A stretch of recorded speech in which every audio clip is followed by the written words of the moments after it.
Hello student, कैसे हैं आप सब लोग। होप करता हूँ आप सब अच्छे ही होंगे। तो आज से हम क्लास 11 अकाउंटेंसी का चैप्टर नंबर 1 को स्टार्ट करने वाले हैं। बट स्टूडेंट, अकाउंटेंसी को पढ़ने से पहले हमें इसके कुछ बेसिक टर्म्स हैं जो हमें जानना बहुत ही ज़्यादा इंपॉर्टेंट है। अगर हमने ये नहीं जाने तो इसके बिना हम अकाउंट्स को नहीं कर पाएंगे। तो चैप्टर 1 को स्टार्ट करने से पहले मैं आपको बताना चाहता हूँ कि कौन से वो बेसिक टर्म्स होते हैं, क्या मतलब है उनका, क्या मीनिंग है। ये इस वाली वीडियो में पूरी वन शॉट वीडियो रहेगी। इस वाली वीडियो में मैं आपको पूरा बहुत अच्छे तरीके से सारे बेसिक टर्म्स को क्लियर करने वाला हूँ, ऐसे इजी मेथड से कि आपको बहुत अच्छे तरीके से सुनने से याद हो जाएंगे कि उसका मतलब क्या होता है।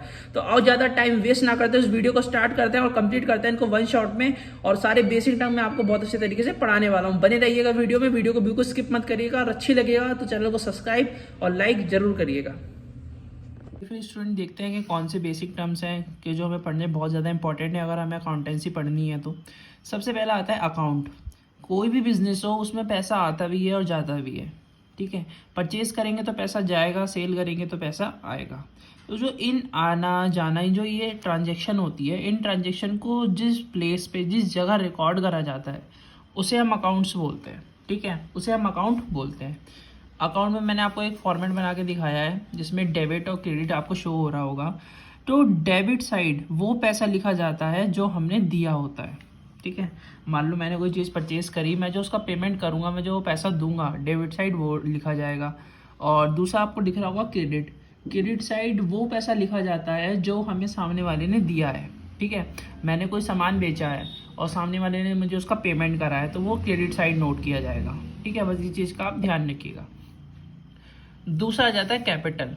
कैपिटल क्या होता है स्टूडेंट, एक सपोज करो मैंने एक शॉप खोली, उसमें मैंने 10,000 रुपये इन्वेस्ट करे, मतलब मैंने उसमें 10,000 रुपये का सामान डाला। तो जब भी कोई न्यू बिजनेस खोलता है तो जो उसमें जो पर्सन पैसे इन्वेस्ट करता है उस इन्वेस्टमेंट को ही कैपिटल बोलते हैं। जैसे मैंने आपको बताया कि मैंने एक न्यू बिजनेस खोला, मैंने उसमें 10,000 रुपये का सामान डाला, उसमें 10,000 रुपये इन्वेस्ट करे तो वो 10,000 मेरी कैपिटल हो गई, ठीक है। उसके बाद आ जाता है ड्राइंग। अब सपोज कि मैंने कोई न्यू बिजनेस खोला, मैंने उसमें 10,000 रुपये इन्वेस्ट करे। अब उस बिजनेस में से मैंने अपनी पर्सनल यूज़ के लिए 500 रुपये निकाल लिए, तो वो ड्राइंग होती है। मतलब कोई भी बिजनेस में से अपनी पर्सनल यूज़ के लिए आप कोई चीज़ निकालते हो तो उसको ड्राइंग बोलते हैं। चाहे वो आपने कैश निकाला हो, चाहे आपने उस बिजनेस में से कोई गुड्स निकाल लिए। जैसे आपका कोई ज्वेलरी का बिजनेस हो तो आपने एक ज्वेलरी का सेट निकाल लिया अपने घर वालों के लिए, तो वो भी जो भी चीज़ आपने उस बिजनेस में से पर्सनल यूज़ के लिए निकाली उसे ड्राइंग कहते हैं। उसके बाद स्टूडेंट आ जाती है लाइबिलिटी। क्या होती है लाइबिलिटी? सीधी भाषा में क्या हो, लाइबिलिटी मीन्स होता है कर्जा, ठीक है। जैसे मान लो आपने किसी से कर्जा ले लिया, कि हाँ यहाँ उधारी, उधारी कहते हैं ना, कि हाँ भाई कि मैं मार्केट गया, मैंने 2,000 रुपये का सामान ले लिया और उनसे मैंने बोल दिया भैया कि जी मैं पैसे इसके कल दूंगा, तो वो लाइबिलिटी हो गई, कर्जा हो गया ना मेरा, मैंने उधार में सामान लिया है तो 2,000 मेरी लाइबिलिटी हो गई। तो लाइबिलिटी मीन्स होता है कर्जा। बिजनेस को किसी का पैसा देना होता है तो वो लाइबिलिटी होती है। जैसे बैंक लोन, बिजनेस चलाने के लिए हमने बैंक लोन ले लिया तो बैंक लोन चुकाना तो पड़ेगा ना, तो वो लाइबिलिटी हो गई, ठीक है। बिजनेस ने बैंक लोन ले लिया तो फर्म का लोन पे करना पड़ेगा, तो ये फर्म के लिए लाइबिलिटी है। अब लाइबिलिटी 4 टाइप की होती है: internal liability, external liability, current liability और नॉन करंट लाइबिलिटी। तो आपको डिटेल में दिखाते हैं आपको। तो स्टूडेंट आप ये देख पा रहे होगे, सबसे पहले आती है इंटरनल लाइबिलिटी। इंटरनल लाइबिलिटी वो होती है, जैसे मान लो मैंने पैसा इन्वेस्ट करा था, मैंने एक शॉप खोली, मैंने उसमें 10,000 रुपये इन्वेस्ट करे थे, मैंने अभी आपको बताया। तो अब ऐसा तो नहीं है ना, अब जैसे मैंने शॉप खोली है, मैंने उसमें 10,000 रुपये इन्वेस्ट करे हैं, 10,000 रुपये लगाए हैं, तो उस फर्म के लिए, उस शॉप के लिए 10,000 रुपये की लाइबिलिटी है। मतलब ऐसा नहीं है कि मैंने लगा दी तो मैं भूल जाऊँ। तो वो फर्म के ऊपर मेरा 10,000 रुपये का कर्जा हो गया। अब उस फर्म को मेरे को 10,000 रुपये निकाल के देने पड़ेंगे, उस फर्म के ऊपर कर्जा है मेरा। तो जो भी पैसा फर्म को देना पड़ता है ओनर को, वो इंटरनल लाइबिलिटी होती है, जैसे कि कैपिटल। एक्सटर्नल लाइबिलिटी क्या होती है? जो भी पैसा फर्म को बाहर वालों को देना है वो एक्सटर्नल लाइबिलिटी होती है, जैसे बैंक लोन। अब फर्म ने क्या करा, बाहर से पैसा ले लिया, बैंक से पैसा ले लिया, तो वो पैसा उसे वापस देना पड़ेगा ना। तो जो भी पैसा फर्म को बाहर वालों का देना पड़ता है वो एक्सटर्नल लाइबिलिटी होती है। करंट लाइबिलिटी क्या होती है? करंट लाइबिलिटी वो लाइबिलिटी होती है जो आपको शॉर्ट टर्म में पे करनी पड़ती है। इसमें बैंक लोन का एग्जांपल आ सकता है, जैसे बैंक लोन हो गया। बैंक लोन अगर मैंने मैक्सिमम 1 ईयर के लिए लिया तो वो करंट लाइबिलिटीज़ में आएगा। अगर मैंने वही बैंक लोन 10 से 15 साल के लिए लिया तो वो नॉन करंट लाइबिलिटीज़ में आएगा। भाई यही डिफरेंस है। एक बार मैं आपको चारों बता देता हूँ। इंटरनल लाइबिलिटी वो लाइबिलिटीज़ होती है जो फर्म को करनी पड़ती है ओनर के लिए, ओनर को पे करनी पड़ेगी। एक्सटर्नल लाइबिलिटी वो लाइबिलिटी होती है जो फर्म को पे करनी पड़ती है किसी बाहर वाले को लिए, मतलब बैंक लोन। ठीक है। करंट लाइबिलिटी वो होती है जो हमें शॉर्ट टर्म में पे करनी पड़ेगी, और नॉन करंट लाइबिलिटी वो लाइबिलिटीज़ होती हैं जो हमें लॉन्ग टर्म में पे करनी पड़ेगी। ठीक है। अब इसमें ये वाला एक पॉइंट आ जाता है एसेट्स। तो बिजनेस हो या फर्म हो, फर्म की प्रॉपर्टी या कोई भी ऐसी चीज़ जो फर्म को प्रॉफिट दे रही है वो एसेट होती है। जैसे फर्नीचर हो गया, बिल्डिंग हो गई, कार हो गई। तो स्टूडेंट ऐसे ध्यान रखिएगा कि ऐसी कोई भी चीज़ हो फर्म के लिए, चाहे वो फर्नीचर हो, बिल्डिंग हो, जो फर्म को बेनिफिट दे रही हो, प्रॉफिट दे रही हो, वो उसके लिए एसेट होते हैं। अब एसेट स्टूडेंट 3 टाइप्स के होते हैं। करंट एसेट होता है, नॉन करंट एसेट होता है, नॉमिनल एसेट होता है। अब स्टूडेंट हम आपको इसमें करंट एसिड और नॉन करंट एसिड पढ़ाते हैं, क्योंकि नॉमिनल एसिड हम आपको आगे पढ़ाएंगे। अगर मैंने आपको ये तीनों बताया तो आप थोड़े कंफ्यूज हो जाओगे। मैं इसलिए आपको इसमें 2 पढ़ाता हूँ। नॉमिनल एसिड मैं आपको आगे बता दूंगा। करंट एसिड क्या होते हैं? करंट एसिड वो एसिड होते हैं जो हमें शॉर्ट टर्म तक बेनिफिट देते हैं, जैसे कि कैश हो गया, स्टॉक हो गया। अब कैश क्या होता है स्टूडेंट? जैसे हमारे पास अभी 2000 रुपये है, अब मैंने कोई चीज़ परचेज कर ली तो ख़त्म हो गया ना कैश, मतलब जल्दी ख़त्म हो जाता है। स्टॉक क्या हो गया? स्टॉक मान लो जैसे मेरे पास शॉर्ट टी शर्ट है, अब मैंने उसमें से 50 तो सेल कर दी, 50 बची है मेरे पास। अब मैंने जो सेल कर दी वो तो सेल कर दी ना, अब उसका दूसरे में दोबारा तो बेनिफिट नहीं होगा ना। तो इसलिए जो कैश और स्टॉक होते हैं ये शॉर्ट टर्म बेनिफिट में है। मतलब करंट एसेट में वो एसेट्स आते हैं जो हमें शॉर्ट टर्म में बेनिफिट देते हैं, ज़्यादा लंबे टाइम तक नहीं देते। और नॉन करंट में वो एसेट्स आते हैं जो हमें लॉन्ग टर्म तक बेनिफिट देते हैं, और इसे हम कंटिन्यूस यूज़ करते रहते हैं, और ये हमारी गुड्स एंड सर्विसेज का प्रोडक्शन करने में हेल्प करते हैं। अब जैसे कि एग्जांपल दूं मैं आपको, जैसे बिल्डिंग हो गई। बिल्डिंग एक नॉन करंट एसेट है। बिल्डिंग से क्या है, हम जैसे मान लो हमारा बिल्डिंग है, हम उसमें प्रोडक्शन कर रहे हैं, बिल्डिंग को यूज़ कर रहे हैं, रेंट पे भी दे सकते हैं, उसमें हम मशीन लगा के कुछ मैन्युफैक्चर कर रहे हैं, तो बिल्डिंग हमें लॉन्ग टर्म तक बेनिफिट दे रही है। वो ये नहीं कि आज बेनिफिट दिया तो कल नहीं देगी, हमेशा के लिए बेनिफिट दे रही है ना। तो डिफरेंस याद रखिए, करंट एसिड वो एसिड्स होते हैं जो हमें शॉर्ट टर्म तक बेनिफिट देते हैं, मतलब कम टाइम तक, और नॉन करंट एसिड वो एसिड्स होते हैं जो हमें लंबे टाइम तक बेनिफिट देते हैं। अब स्टूडेंट इसमें नॉन करंट एसिड में दो पॉइंट और आते हैं।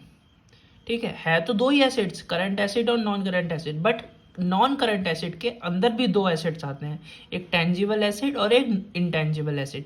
टेंजिबल एसिड वो एसिड होते हैं जिन्हें हम टच कर सकते हैं, जैसे बिल्डिंग हो गई, कार हो गया, फर्नीचर हो गया।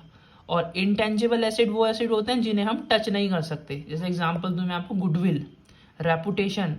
गुडविल एक एसिड है पर हम उसे टच नहीं कर सकते। जैसे मान लो आपको हेयर कटवाने जाना है, तो आपको पता है भाई ये भी 100 रुपये लेगा, वो भी 100 रुपये लेगा, बट आप किसके पास जाओगे? उसके पास जाओगे ना जिसको आपको अच्छा लगता होगा कि हाँ भाई अच्छे बाल काटता है, मैं उसी के पास जाऊँगा ना। तो वो क्या है, वो उसकी गुडविल है, हम उसकी गुडविल की वजह से उसके पास जा रहे हैं, पैसे तो दोनों बराबर ही ले रहे हैं। तो 2 एसिड्स होते हैं, टेंजिबल एसिड और इंटेंजिबल एसिड। टेंजिबल एसिड वो जिन्हें हम टच कर सकते हैं, इंटेंजिबल एसिड वो जिन्हें हम टच नहीं कर सकते। ठीक है स्टूडेंट, आई होप कि आपको समझ में आ रहा होगा जो मैं आपको पढ़ा रहा हूँ।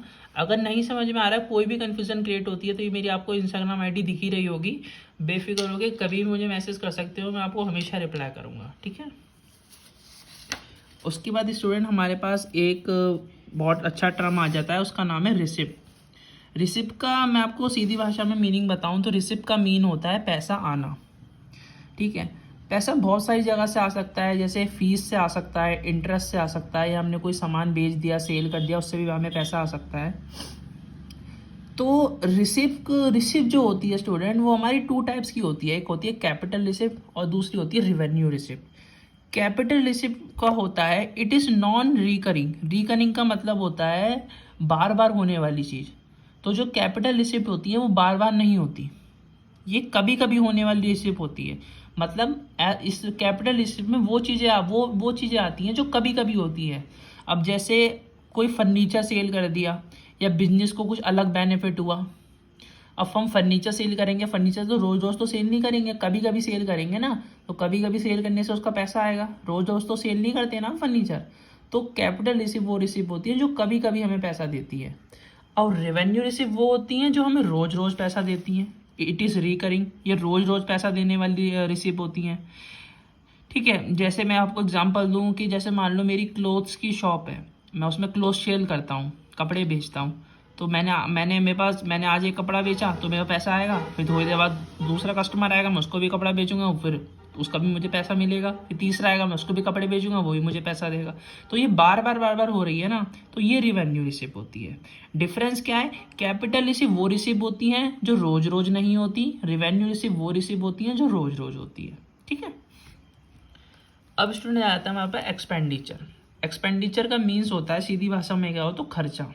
ठीक है, एक्सपेंडिचर का मीन्स होता है खर्चा।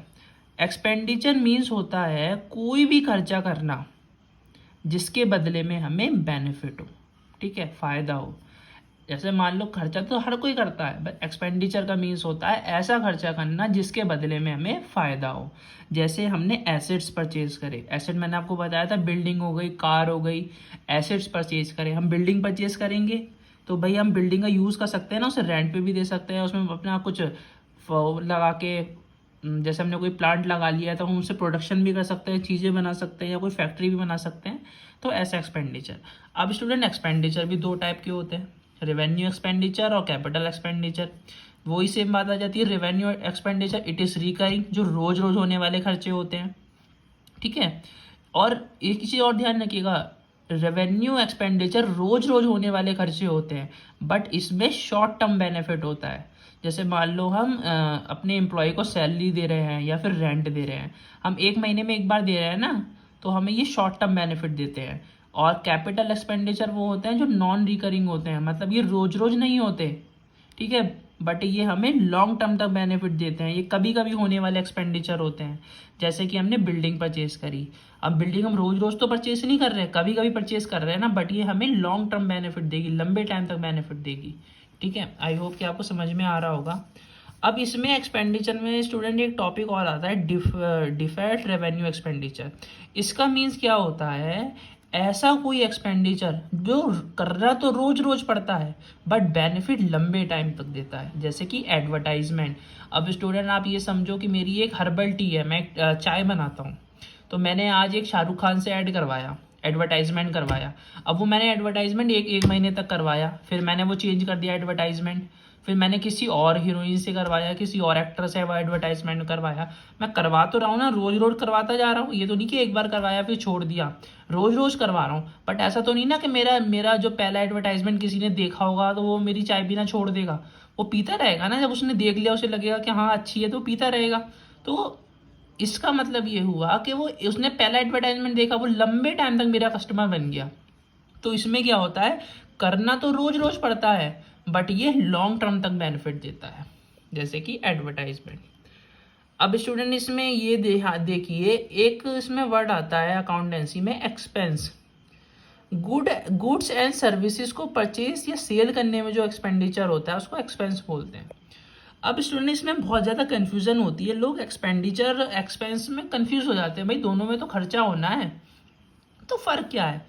अब स्टूडेंट एक्सपेंस में क्या फ़र्क होता है, एक्सपेंस में वो एक्सपेंडिचर आता है जो आपने अपने गुड्स को, मतलब सामान को, मटेरियल को, जो भी गुड्स एंड सर्विसेज होती हैं उनको परचेज या सेल करने में जो खर्चा करा है, सिर्फ वो खर्चा आता है एक्सपेंस में। और एक्सपेंडिचर में टोटल खर्चा आता है, आपने जितना भी खर्चा करा होगा वो सब एक्सपेंडिचर होता है। एक्सपेंस में ओनली वो खर्चा आता है जो आपने अपने गुड्स को परचेज या सेल करने में करा होता है।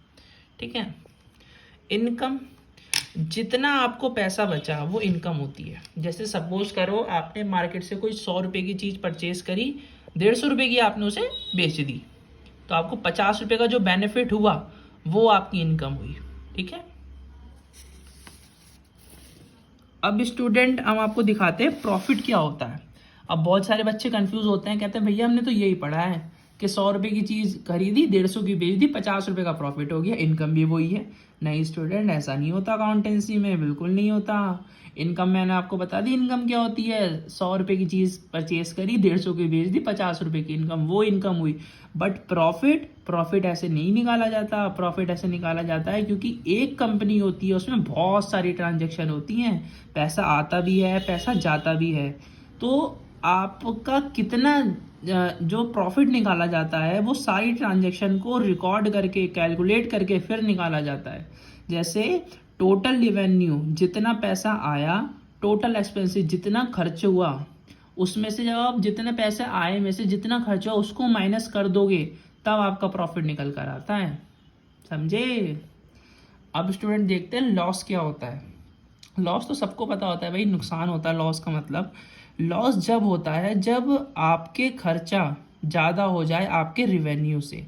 मीन्स आपका खर्चा ज़्यादा हो जाए आपके आने वाले पैसे से। मतलब आपको पैसा कमा रहा है बट आपका खर्चा ज़्यादा हो रहा है, तो आपको लॉस होगा। या फिर कोई ऐसी वजह जिससे आपकी कंपनी को लॉस हो जाए, जैसे कि रॉबरी हो गई, चोरी हो गई, या आग लग गई फायर की वजह से, तो भी आपको लॉस हो सकता है। अब स्टूडेंट एक और आ जाता है गेन। गेन क्या होता है? गेन का मीन्स भी फ़ायदा होता है, बट इसको इनकम और प्रॉफिट से वो मत करना। गेन का मतलब अलग होता है तो फ़ायदा ही, लेकिन फ़ायदा कैसे होता है दिखाते हैं। गेन का फ़ायदा ऐसे होता है जैसे मान लो आप कोई कोर्ट केस जीत गए हो, या फिर हमारे पास कोई एसेट्स है उसकी वैल्यू बढ़ गई। जैसे मान लो आपके पास कोई बिल्डिंग है, आपने जब खरीदी थी तब वो 10 लाख की थी, अब वो 20 लाख की हो गई, तो इस फायदे को गेन बोलते हैं। ठीक है स्टूडेंट? अब आ जाता है हमारे पास एक टॉपिक परचेस के नाम से। परचेस क्या होता है? सपोज आपका मोबाइल का बिजनेस है और आपने मोबाइल परचेस करा सेल करने के लिए, तो वो परचेस होगा। परचेस की फुल फॉर्म क्या हुई स्टूडेंट? आपने कोई मार्केट से चीज़ परचेस करी सेल करने के लिए, तो उसे हम परचेस बोलते हैं। और परचेस रिटर्न क्या होता है? जब हमने सामान परचेस किया था सेल करने के लिए और वो हमें पसंद नहीं आया और हमने उसे वापस कर दिया, तो उसे बोलते हैं परचेस रिटर्न। ऐसी स्टूडेंट एक सेल होता है, जो भी हमने चीज़ परचेस करी थी सेल करने के लिए, हमने उसे सेल कर दिया, तो उसको बोलते हैं सेल।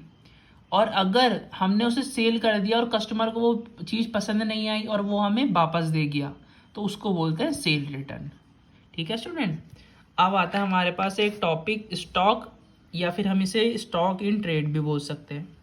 जो सामान हमारे पास साल के एंड में बचा रह गया वो स्टॉक होता है। लाइक समझो कि मैंने 10 शूज़ परचेज करे सेल करने के लिए और 8 उसमें से बिक गए, 2 मेरे पास बच गए, तो वो 2 मेरे स्टॉक हुए। ये नहीं कि 10 के 10 मेरे स्टॉक हो गए। जितना सामान आपके पास साल के एंड में बचा हुआ होगा वो आपका स्टॉक होगा। ठीक है? अब स्टॉक में स्टूडेंट 2 तरह के आते हैं, एक ओपनिंग स्टॉक, एक क्लोजिंग स्टॉक। ओपनिंग स्टॉक वो होता है जो ईयर की स्टार्टिंग में आपके पास जो स्टॉक होगा वो ओपनिंग स्टॉक। साल के खत्म होने के टाइम जब आपके पास जो स्टॉक बचा होगा वो क्लोजिंग स्टॉक। ठीक है? बहुत अच्छे से पढ़ रहे हैं हम, पढ़ते रहिएगा, बहुत अच्छे तरीके से आपको समझ में आ रहा होगा। आई थिंक ये बस लास्ट रह गया है, इसके बाद आपको बहुत अच्छे से मैं समझाने वाला हूँ। इन्वेंट्री क्या होती है स्टूडेंट? इन्वेंट्री एक स्टॉक का ही बात है, मतलब एक तरीके से कह सकते हो जो स्टॉक होता है ना वो बहुत छोटा है, इन्वेंट्री उससे बहुत बड़ी है। इन्वेंट्री होती है स्टूडेंट, इन्वेंट्री स्टॉक से वाइडर है, मतलब बड़ी है। इन्वेंट्री हमेशा मैन्युफैक्चर में यूज़ होती है, ये चीज़ ध्यान रखिएगा। अगर कोई रिटेलर है तो वो उसमें इन्वेंट्री कभी भी यूज़ नहीं होगी, इन्वेंट्री हमेशा मैन्युफैक्चर में यूज़ होती है। इन्वेंट्री भी 4 टाइप की होती है। Inventory of raw materials, means raw material रखा हुआ है, जैसे स्टॉक होता है ना, ऐसी रॉ मटेरियल हमारे पास कितना रॉ मटेरियल रखा हुआ है वो इन्वेंट्री हो गई, inventory of raw material. Inventory of work in progress means goods incomplete बने हुए हैं, मतलब हमारे पास कितने गुड्स रखे हुए हैं जो इनकम्प्लीट है। लाइक सपोज करो कि मैंने सोफ़ा बनाता हूँ, मैंने सोफ़ा तो उस पर बना दिया, सोफ़े का पूरा स्ट्रक्चर बना दिया, उसमें सब चीज़ें लगा दी, बट मैंने उस पर कवर नहीं चढ़ाया, अभी कपड़ा नहीं चढ़ाया, तो वो इनकम्प्लीट है ना। तो inventory of work in progress में वो चीज़ें आती हैं जो इनकम्प्लीट रखी हुई हैं। इन्वेंट्री ऑफ फिनिशिंग गुड, जो बना हुआ रेडी है, मतलब जो बिल्कुल बन चुका है। Inventory of stock in trade, जो बेचने के लिए स्टॉक है, मीन्स जो हमने परचेज करा है सेल करने के लिए, वो inventory of stock in trade में आ जाता है। ठीक है स्टूडेंट, ये 4 पॉइंट है, ये आप याद रखिएगा। ये बस इतना याद रखिएगा, ये हमेशा मैन्युफैक्चर में यूज़ होती है, रिटेलर में नहीं होगी, क्योंकि मैन्युफैक्चर ही तो होगा ना, उसके पास ही तो रॉ मटेरियल होगा, आधा बनाया हुआ सामान होगा। रिटेलर का क्या है, रिटेलर तो भैया मार्केट से बना बनाया खरीदेगा और बेच देगा, तो ये हमेशा मैन्युफैक्चर में यूज़ होगी। अभी थोड़ी कन्फ्यूजन क्रिएट होगी आपको, धीरे धीरे जैसे आप हमारे साथ अकाउंटेंसी करते जाओगे बिल्कुल क्लियर होता जाएगा, बेफिक्र रहो। अब स्टूडेंट एक ट्रेड रिसीवल होता है। ट्रेड रिसीवल में वो लोग होते हैं जिन्हें हमें पैसा लेना होता है। ठीक है, ट्रेड रिसीवल में वो लोग आते हैं स्टूडेंट जिनसे हमें फर्म को पैसा लेना होता है। ठीक है, जैसे दो तरह से आते हैं, जैसे एक हो गया डेप्टर्स और दूसरा हो गया बिल पेबल्स। डेप्टर वो पर्सन होता है जिसको फर्म ने उधार में कोई सामान दिया होगा। जैसे मान लो कि मेरी फर्म है, मैंने आपको 3,000 रुपये का सामान उधार में दे दिया, तो आप मुझे पैसा वापस दोगे ना बाद में, तो आप मेरे लिए डेप्टर्स हुए। डेप्टर वो पर्सन होता है जिसको फर्म उधार में सामान दे देती है, बट उसे वो पैसा बाद में देना होता है। बिल्स पेबल क्या होता है, बिल्स पेबल स्टूडेंट एक बिल होता है जिसमें ये लिखा होता है कि कौन सा पर्सन कितने टाइम के बाद मुझे कितना पैसा देगा। ठीक है भाई, इतना ध्यान रखिए बिल्स पेबल के बारे में। बाकी ये एक बड़ा टॉपिक है, मैं आपको आगे वीडियो में जब आप पढ़ते रहोगे तो आपको समझ में आ जाएगा। बस अभी आप इतना ध्यान रखिए कि बिल्स पेबल एक बिल होता है जिसके अंदर ये लिखा होता है कि हमें कितने टाइम के बाद कौन सा पर्सन कितने पैसे देगा। उसके बाद आ जाता है student trade payable. Trade payable में वो लोग होते हैं जिनका पैसा फर्म को देना होता है। समझ में आया? ट्रेड रिसीवेबल में वो पर्सन होते हैं मतलब जिनको फर्म को पैसा देना होता है, मतलब उन फर्म के पास पैसा आएगा। ट्रेड पेएबल में वो लोग होते हैं जिनको फर्म को पैसा देना है, मतलब इसमें फर्म पैसा देगी, उसमें आएगा, इसमें देगी। ट्रेड पेएबल में वो लोग होते हैं जिनका पैसा फर्म को देना होता है। इसमें भी दो तरह से आ जाता है, इसमें क्रेडिटर आ जाता है और बिल्स पेएबल आ जाता है। क्रेडिटर वो पर्सन होते हैं जिनको फर्म को पैसा देना होता है, मतलब हमारी फर्म है तो हम उनको पैसा देंगे, वो क्रेडिटर हो गए। और बिल्स पेएबल में ये एक बिल होता है, इसमें लिखा रहता है कि हमें कितना पैसा कौन से पर्सन को कितने टाइम के बाद देना होता है। ठीक है, बस इसमें एक चीज़ याद रखिएगा, इन दोनों में एक बहुत ज़्यादा कन्फ्यूजन क्रिएट करता है, डेप्टर और क्रेडिटर। इसमें स्टूडेंट ये जो DEB होता है ना, ये DB डेप्टर जो होता है, इसको ना ये जो बी जो होता है ना, ये साइलेंट होता है। अभी आप कभी भी से बोलोगे ना डेटर्स बोलना, डेटर होता है ये, डेप्टर नहीं होता। मैं भी थोड़ा कन्फ्यूजन क्रिएट कर रहा हूँ, ये डेप्टर्स नहीं होता, इसमें बी ना साइलेंट होता है, ये डेटर होता है। ठीक है, तो डेप्टर क्या होता है? डेप्टर वो इंडिविजुअल होता है या वो पर्सन होता है जिसको फर्म को पैसा देना होता है, मतलब वो फर्म को पैसा देगा। और क्रेडिटर वो पर्सन होता है जिसको फर्म पैसा देगी, इसमें फर्म देगी, उसमें फर्म को देगा। ठीक है, आई होप कि आपको कन्फ्यूजन बिल्कुल क्लियर हो चुकी होगी, मैंने आपको जो बताया। बस इसमें यही कन्फ्यूजन नहीं होती है, बिल्कुल अच्छा आसान शब्दों में ये याद रखो कि जहाँ पे क्रेडिटर आएगा उसमें फर्म पैसा देगी, जिसमें डेप्टर आएगा उसमें जो इंडिविजुअल होगा वो फर्म को पैसा देगा, बस और कुछ नहीं है। बस आपके स्टूडेंट ये बेसिक टर्म जो है यहाँ तक मैं आपको पढ़ा रहा हूँ, क्योंकि ये बहुत ज़्यादा लॉन्ग वीडियो बन रही है। इसके थोड़े बहुत एक नॉर्मल रह गए हैं और थोड़े बहुत बेसिक टर्म्स रह गए हैं, मैं वो नेक्स्ट वीडियो में अपलोड करने वाला हूँ। तो ये वाली वीडियो आई थिंक ये बहुत लॉन्ग हो जाएगी, तो आप इसमें पहले इसका रिविज़न करिए जो मैंने आपको पढ़ाया है ये। इसके बाद मैं एक छोटी सी 1 शॉट वीडियो और बना दूंगा, उसमें बिल्कुल ये सारे जो टर्म्स बचे हुए हैं, थोड़े बहुत रह गए हैं, वो बिल्कुल उसमें ख़त्म हो जाएंगे। तो बहुत अच्छे से आप इसका रिवीजन करिए। कोई भी कन्फ्यूजन क्रिएट होती है तो मेरी इंस्टाग्राम आईडी आपको शो हो रही है, बिल्कुल बेझिझक होगी, कभी भी मैसेज करिए। आज आप ये रिवीजन करिए, कल आपको इसके आगे वाले जो टर्म्स बचे हैं उनकी वीडियो मिल जाएगी। तो जब तक के लिए स्टडी करिए, मिलते हैं फिर आपसे नेक्स्ट वीडियो में।